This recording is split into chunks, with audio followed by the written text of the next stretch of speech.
Last video में हमने देखा था कि नेशनल स्टॉक एक्सचेंज एनएसई काम कैसे करता है। और जब हम ट्रेड एग्जीक्यूट करते हैं तो एग्जीक्यूट होने के बाद वो होता कैसे है एक्चुअली, मतलब अगर मैं बाय या सेल का बटन क्लिक कर रहा हूँ तो उसके बाद क्या प्रोसेस होता है, हमने वो देखा था। आज देखते हैं डिमांड और सप्लाई क्या होता है। ठीक है, बहुत ही बेसिक कंसेप्ट ट्रेडिंग का। सबसे पहले देखते हैं डिमांड क्या होता है। इसको एक एग्जांपल से समझते हैं। मान लो कि मैं एक मोबाइल मार्केट में गया बेचने के लिए मेरा मोबाइल। ठीक है, अब मान के चलो मेरे पास आईफोन का कोई पुराना मॉडल है, आईफोन 6 वगैरह। अब ये मुझे बेचना है मोबाइल मार्केट में, सेकेंड हैंड मार्केट में। तो मुझे इसका फेयर प्राइस कब मिलेगा या फिर ओवर प्राइस कब मिलेगा। जैसे मुझे मान के चलो कि ये मोबाइल 25,000 में बेचना है, तो मुझे ये प्राइस या फिर इससे ज़्यादा प्राइस कब मिलेगा, जब इसकी डिमांड होगी। अब समझो कि आईफोन 6 जो मेरे पास है वो एक ही मोबाइल बेचना है मुझे, बट उसके ख़रीदने वाले मुझे 10 मिल गए, 10 बायर्स मिल गए। ठीक है, और सेलर कौन है? सेलर मैं अकेला हूँ, so we have one seller. इसका मतलब क्या हुआ कि जो चीज़ इन 10 लोगों को चाहिए वो बेचने वाला सिर्फ एक ही है। तो मैं ये बोल सकता हूँ कि ये 25,000 की जगह अगर मैं 35,000 भी मांग लूँ तो इन 10 में से कोई एक ना एक दे देगा, क्योंकि सबको फ़ोन चाहिए और है एक ही। तो मैं उनको 25 की जगह 35 भी मांगूँ तो दे देगा। ठीक है, तो इस सीन में हुआ क्या है कि जब हमारे पास बायर्स ज़्यादा हैं किसी भी चीज़ के, बायर्स हमारे पास 10 थे और सेलर में अकेला था, सेलर्स एक ही था। तो when you have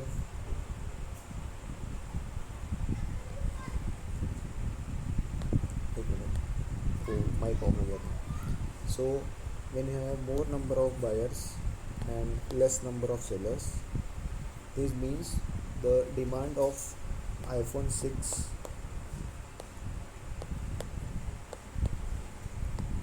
is high. मतलब आईफोन 6 की फ़िलहाल डिमांड जो है वो हाई है, जिसका प्राइस पे क्या इफेक्ट पड़ेगा। I can ask for higher price, क्योंकि जो 10 लोग हैं उसमें से कोई ना कोई मुझे 35,000 दे देगा। मुझे बेचना 25,000 में ही था, बट अब मैं उस चीज़ के 35,000 भी मांग सकता हूँ। तो ये 35,000 किस लिए क्यों मांग पा रहा हूँ मैं?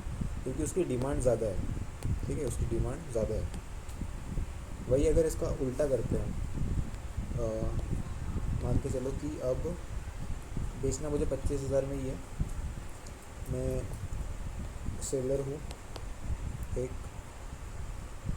बट फिर जब मैं मार्केट गया तो मुझे पता चला कि वहाँ पे और 15 लोग बेचने आए थे अपना आईफोन 6।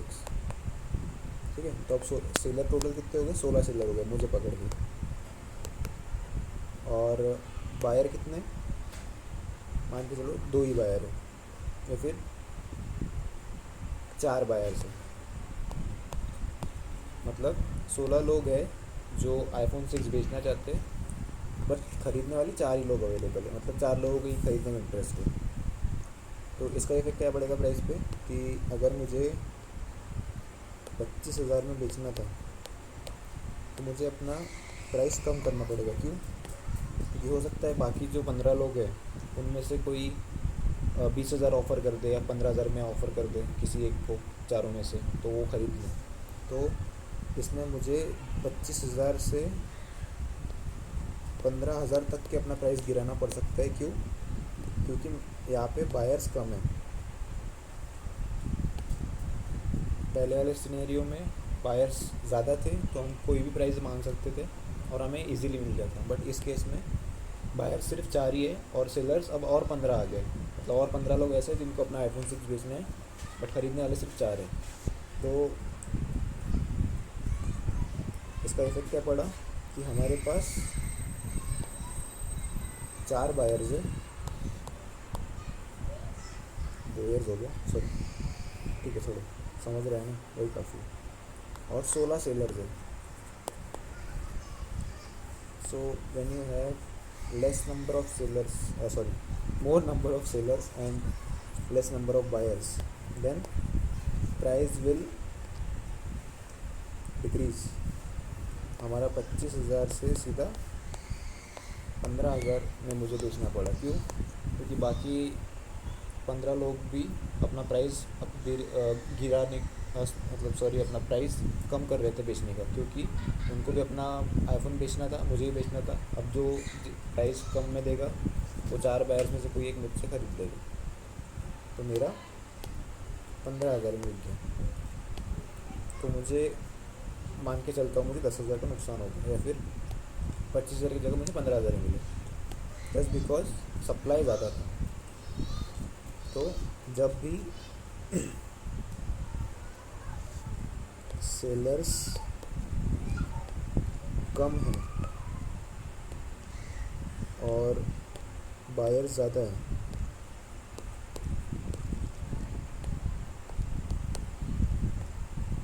इसका मतलब उस चीज़ का सप्लाई ज़्यादा है, सॉरी, डिमांड ज़्यादा है। ओके, थोड़ा इग्नोर करना, मैं कंफ्यूज कर रहा होगा तो। सेलर्स कम है, बायर ज़्यादा है, इसका मतलब उस चीज़ की डिमांड ज़्यादा है। Demand is more than supply. Demand मतलब बायर्स हमारे पास ज़्यादा है और सेलर्स कम है, इसका मतलब डिमांड हमारे पास ज़्यादा है और सप्लाई कम है। इसका इफेक्ट पड़ेगा, प्राइस विल इंक्रीज। क्यों? क्योंकि लोग खरीदने वाले ज़्यादा है और बेचने वाले कम। और इसका अगर हम उल्टा कर दें कि सेलर्स हमारे पास ज़्यादा है और बायर्स कम है, ठीक है, सेलर्स ज़्यादा है और बायर्स कम है, इसका मतलब क्या हुआ कि हमारे पास demand is low but supply is high.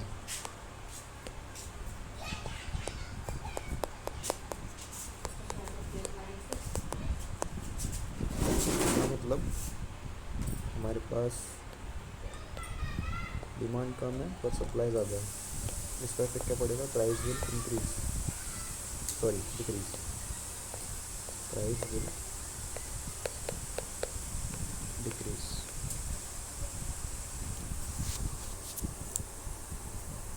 तो सिंपल सा इसका लॉजिक है कि अगर बेचने वाले कम है और ख़रीदने वाले ज़्यादा है तो प्राइस बढ़ेगा, और बेचने वाले ज़्यादा है और ख़रीदने वाले कम है तो प्राइस गिरेगा। अब इसको एक एग्जांपल से समझते हैं। अगर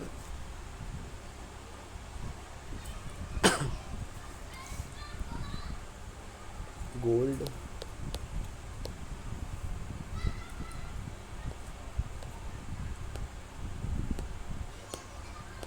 की डिमांड ज़्यादा है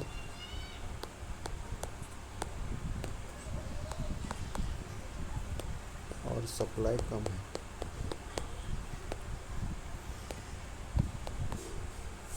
तो इसका मतलब प्राइस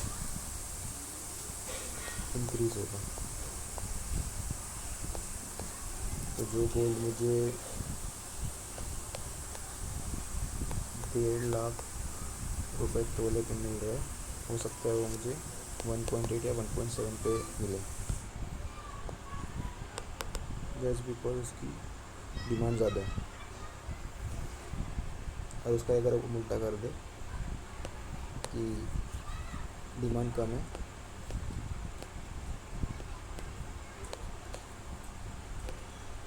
बट सप्लाई ज़्यादा है, तो वही 1.5 का मुझे 1.4 या 1.3 लाख में मिल सकता है। ठीक है, अब ट्रेडिंग में ये काम कैसे करता है? ट्रेडिंग में जब कोई भी stock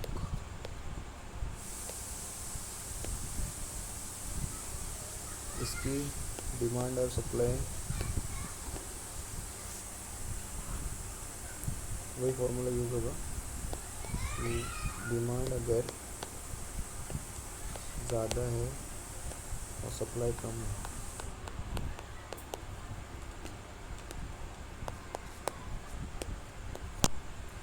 price will go up,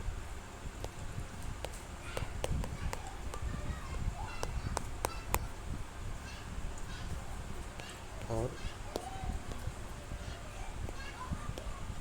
demand कम है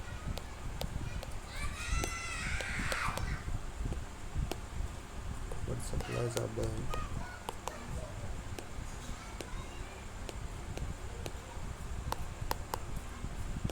प्राइस विल गो डाउन।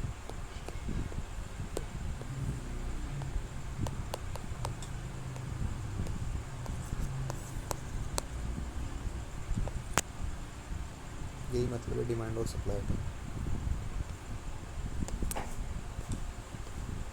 और जब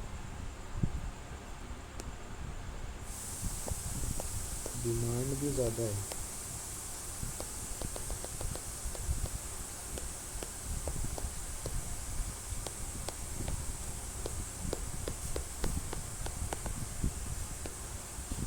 डिमांड भी ज़्यादा है और सप्लाई भी ज़्यादा है, तो प्राइस एक रेंज में चलेगा, मतलब वो ना ऊपर जाएगा ना नीचे आएगा, वो एक रेंज बना के चलेगा। ठीक है, और इसका एक और इफेक्ट पड़ सकता है कि अगर डिमांड भी ज़्यादा है और सप्लाई भी ज़्यादा है तो ये बहुत तेज़ी से ऊपर जा सकता है।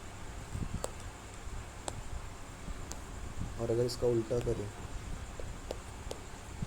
जिसमें डिमांड भी कम है और सप्लाई भी कम है,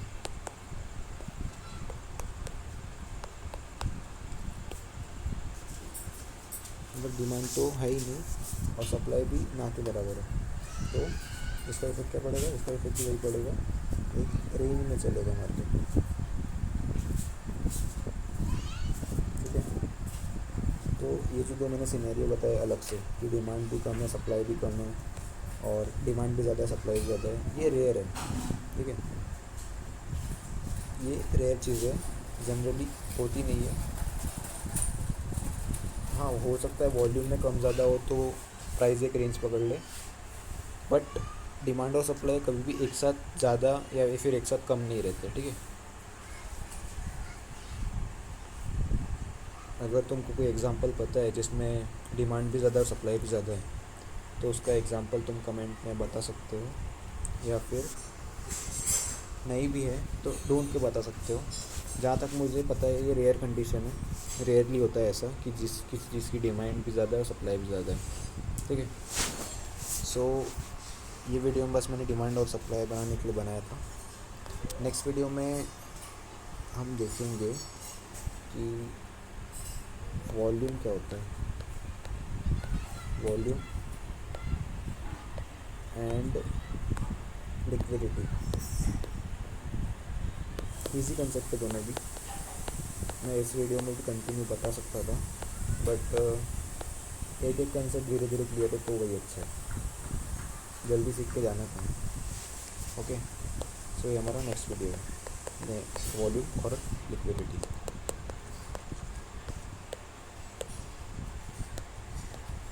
और ये भी हो सकता है अगर चाहो तो।